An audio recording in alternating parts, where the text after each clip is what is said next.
पाकिस्तान में लोग खाने के पीछे मर रहे हैं, सस्ते आटे के लिए ट्रकों के पीछे भाग रहे हैं और आपस में लड़ रहे हैं। क्या वाकई पाकिस्तान में खाना खत्म हो रहा है? कहा जा रहा है कि पाकिस्तान पिछले 50 सालों के वर्स्ट इकोनॉमिक क्राइसिस से गुजर रहा है।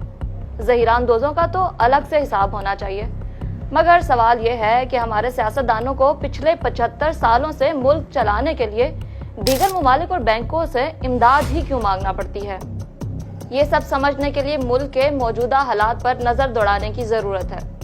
इन्फ्लेशन जो आम तौर पर 4% रहती है, इस वक्त पाकिस्तान में 30% महंगाई की शरह बढ़ चुकी है। जो चीज 100 रुपए में आती थी, आज वो 3 से 5 गुना कीमत पर मिल रही है। हालात ऐसे हैं कि शॉपिंग मॉल्स और रेस्टोरेंट्स को 8:30 से पहले कारोबार बंद करने की हिदायत दे दी गई है। बिजली खत्म हो गई है, लोड शेडिंग भी अपने अरूज पर है। पाकिस्तानी एम्बेसी की वॉशिंगटन में एक प्रॉपर्टी है, जो अब जाके पाकिस्तान बेचना चाह रहा है कि किसी तरह मुल्की अखराजात को पूरा किया जा सके। कुछ महीने पहले हमारे सियासतदान एहसन इकबाल ने भी पाकिस्तानी आवाम को चाय कम पीने की नसीहत की थी कि किसी तरह मुल्क की मईशत संभाली जा सके। मैं ये भी कौम से अपील करूंगा कि हम चाय की एक प्याली 2 प्यालियां कम कर दें। जो चाय हम इंपोर्ट करते हैं वो भी हम उधार लेकर इंपोर्ट करते हैं। लेकिन सवाल तो ये है कि यहाँ आवाम को ही क्यों नसीहतें की जाती हैं? हुकूमती और सरकारी मुलाजमीन खुद अपनी सहूलियात और प्रोटोकॉल्स में कमी क्यों नहीं लाते? लेकिन इसके लिए तो आवाम की फलाह और मुल्क की बेहतरी की सोच होना जरूरी है, जो किसी भी सियासतदान के किसी भी अमल में नजर नहीं आती। पाकिस्तान को मुसलसल जिन बहरानों का सामना है, इसमें सियासी, मौशी और क्लाइमेट डिजास्टर शामिल हैं। तो सबसे पहले सबसे बड़े क्राइसिस पे बात कर लेते हैं, सियासी क्राइसिस या पॉलिटिकल क्राइसिस। सियासी सूरत हाल को देखें तो शुरू से ही पाकिस्तान स्टेबल नहीं हो सका। पाकिस्तान 14 अगस्त 1947 को आज़ाद हुआ था, लेकिन इसका पहला डेमोक्रेटिक इलेक्शन 1970 में हुआ, यानी ये इलेक्शन आज़ादी के 23 साल बाद हुआ।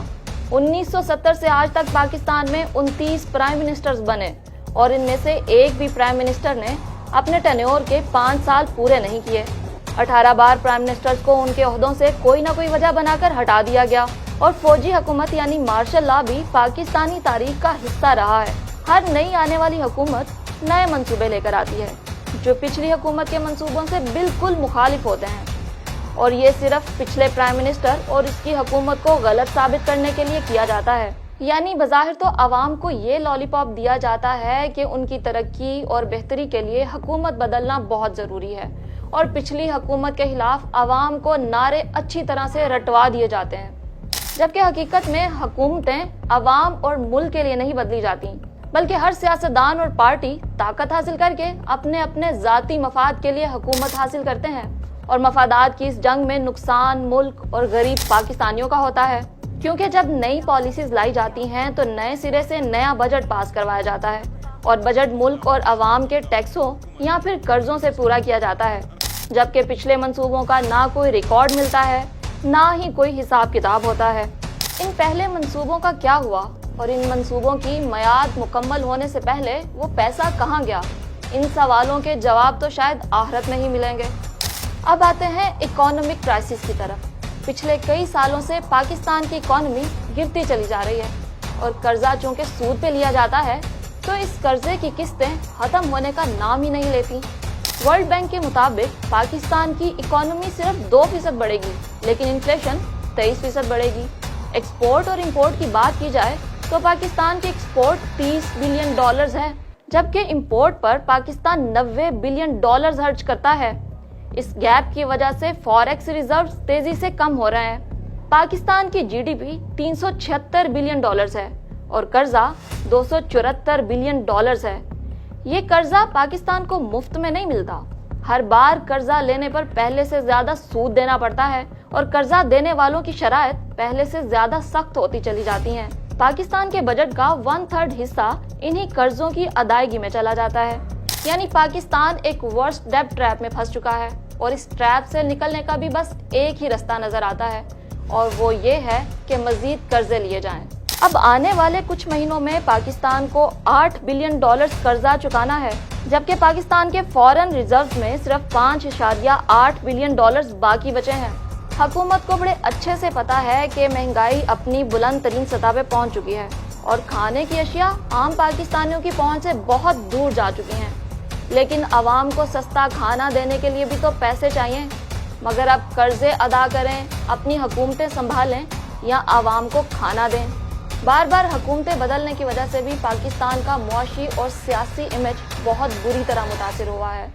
ایسی صورت میں قرض دینے والے ممالک اور ورلڈ بینک، IMF بھی پاکستان پہ عدم اعتماد ظاہر کرتے ہیں۔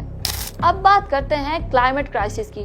پچھلے سال کلائمیٹ ڈیزاسٹر کی وجہ سے پاکستان بہت بری طرح متاثر ہوا۔ گلیشیئرز پگھلنے اور مونسون کی بارشوں کی وجہ سے پاکستان میں بڑے سیلاب آئے۔ اس سے ملک کو غذائی بحران اور افرادی نقصان کا سامنا ہوا۔ ویسے تو پاکستان گلوبل ایمیشن میں 1% سے بھی کم کنٹریبیوٹ کرتا ہے، اور یہ سیلاب بھی پاکستان کی اپنی وجہ سے نہیں آئے تھے، مگر اس سے پاکستان کو $30 بلین کا نقصان ہوا ہے۔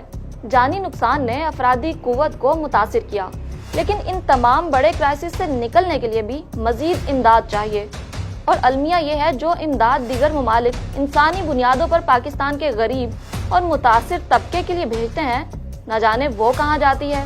ہاں، مگر وہ امداد عوام کو خبروں کی سرخیوں میں اور حکمرانوں کے لائف سٹائل میں ضرور نظر آتی ہے۔